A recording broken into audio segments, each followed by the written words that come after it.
નિસ્વાર્થ સેવા કોને કહેવાય એ જોવું હોય તો પાટણ જિલ્લાના સિદ્ધપુરમાં સરસ્વતી નદીના કાંઠે આવેલું કામધેનુ ગૌ હોસ્પિટલની મુલાકાત અવશ્ય લેવી।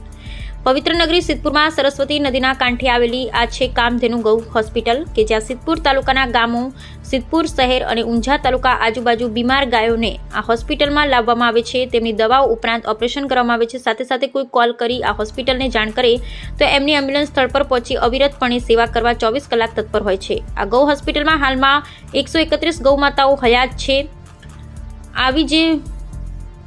આવી ગૌ હોસ્પિટલ અને ગૌશાળા કે જ્યાં માત્ર બીમાર ગાયોની ખૂબ સુંદર રીતે સેવા કરવામાં આવી છે। જ્યાં રૂબરૂ મુલાકાત લેતા જાણવા મળ્યું છે કે આ ગૌ હોસ્પિટલને સરકાર દ્વારા કોઈ ગ્રાન્ટ મળેલ નથી, માત્ર ને માત્ર લોકફાળો અને દાતાઓ પર નિર્ભર આ ગૌ હોસ્પિટલ ચાલે છે।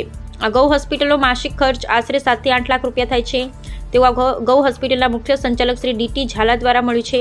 આજના ફાસ્ટર યુગમાં આવી સેવા કરવી ખૂબ જ કઠિન છે। સ્વાર્થની આ દુનિયામાં માલિકો દુધાળા પશુઓ રાખે છે, પણ જ્યારે તે અશક્ત બને છે ત્યારે તેને તરછોડી દે છે। ત્યારે નિસ્વાર્થ ભાવનાથી સેવા કરતા અને તે પણ ગૌ માતાના સહારે અને ભગવાન શ્રી કૃષ્ણ પર ભરોસો રાખી ચલાવતા તમામ આયોજકો અને ટ્રસ્ટીઓ અને કર્મચારીને ખરેખર વંદન તો ખરા, પણ ખરેખર અભિનંદનને પાત્ર છે। જો ખરેખર દાન કરવું હોય તો આવી સંસ્થાઓને કરવું જોઈએ જે ખરેખર મૂંગા પશુઓને અને એમાંય હિન્દુ ધર્મના જેમને ગૌ માતાનો દરજ્જો આપવામાં આવ્યો તો ગૌશાળાઓ અને ગૌ હોસ્પિટલમાં કરશો તો આપની શક્તિ મુજબ તો કુદરતી સાથે સાથે અબોલ પશુઓના પણ આશીર્વાદ જરૂર મળે। સહકારની અપેક્ષા શું નામ છે સાહેબ આપનું?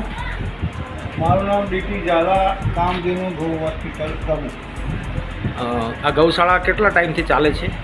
આ ગૌશાળા અમારે 2014થી રજીસ્ટ્રેશન છે, લગભગ 10 વર્ષ જેવું થઈ ગયું ચાલુ છે। ગૌશાળાને સરકાર કોઈ ફંડ આપે છે કે લોકફાળાથી ચાલે છે? આપણે લોકફાળાથી ચાલે છે। અમારા ગૌશાળા નહીં, ગૌ હોસ્પિટલ છે। ગૌ હોસ્પિટલ કામધેનુ ગૌ હોસ્પિટલ। ઓકે, બરાબર। અને આ સેવાનું માધ્યમ કરવા માટે આપ કેટલા સમયથી ભોગ આપી રહ્યા છો? અને 10 વર્ષ થયા અમને આ સેવા ચાલુ કરે। અહીંયા આ ગૌશાળા ચલાવવા માટે કંઈ તકલીફ પડી રહી છે? તકલીફ તો બધી તકલીફો જ છે, કારણ કે ગૌશાળાઓ પર તકલીફો સિવાય કોઈ હોતી જ નહીં। મેઇન વસ્તુ પૈસા, કારણ કે અમારે અહીંયા આવકનો કોઈ સ્ત્રોત નહીં। અહીંયા જેટલી બધી ગાયો છે બધી બીમાર જ।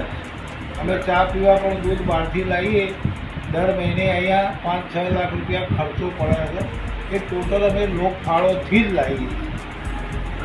તો ખૂબ ખૂબ આભાર તમારું। ગૌ સેવા પ્રત્યેની જે લાગણી અને સેવા કરવા માટેનું જે આપણું માધ્યમ છે તે ખરેખર સારું છે। સનાતન ધર્મની અંદર ગાય માતાનો દરજ્જો આપ્યો છે, એ બદલ આપ ગૌ માતાને એક સાચી માતા તરીકેની ભાવના સાથેની જે પૂજ્ય ભાવનાઓથી કાર્ય કરી રહ્યા છો એને બિરદાવું છું। ડીટી ઝાલા સાહેબ, ટીવી રિપોર્ટર ઠાકોર જક્ષી બાપુ, ધનાવાડા।